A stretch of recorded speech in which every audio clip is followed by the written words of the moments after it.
یه جورایی هنوز همه دورم، نمیخوام برگردم. رها شدم از دست همه، من همیشه منو ترک کردن. بذار برو، منو حالو که سهمم اینه، جلو دردم سرمو خم کردم. دیگه نمیکشم برا ادامه، خستم که همیشه صبر کردم. میشم از شلوغی ها دور، خیلی وقتی که شدم منفور. ترجیح میدم بمونم همه دور، زیر حرفاتون شدم یه روح منسوخ. قلبم شد زیر پاتون خورد، من جنگیدم براش ولی رویام سوخت.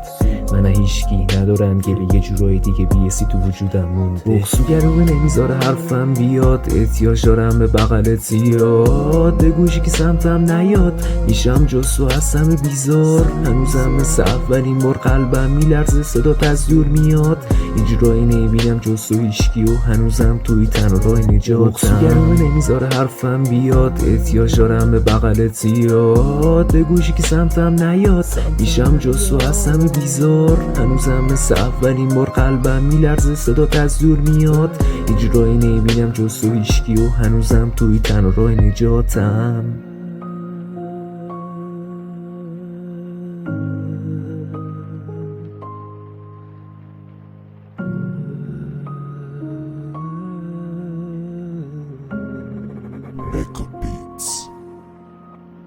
یه جورایی خالیم ولی از همه پرم، ترسم بیشتره. به آدمای دورم نذاشتم بذارنم تو زور و اجبار. از چشم گفتن الان چشمام خونن، من دک شدم بده منو با دستات نجات. من زندم چون اسبام عکس تو صداره، میشه فقط کرد یه اون بهت نگاه. بعد خدا توی تو ابد سرپناه.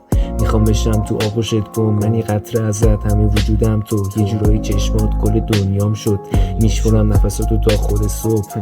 عشق خورده تو قلبمون مهر، یه فرشته کوچولو باز منو برد.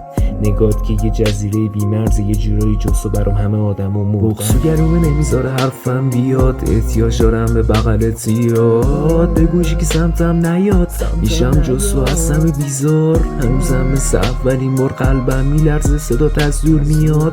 یه جورایی نمیبینم جز تو هیچکی و هنوزم توی تنها راه نجاتم. بغضوگرمه نمیذاره حرفم بیاد، احتیاج دارم به بغلت زیاد. به گوشی که سمتم نیاد، میشم جز تو از همه بیزار. هنوزم مثل اولین بار قلبم میلرزه، صدات از دور میاد. یه جورایی نمیبینم جز تو هیچکی و هنوزم توی تنها راه نجاتم. تنها راه نجاتم.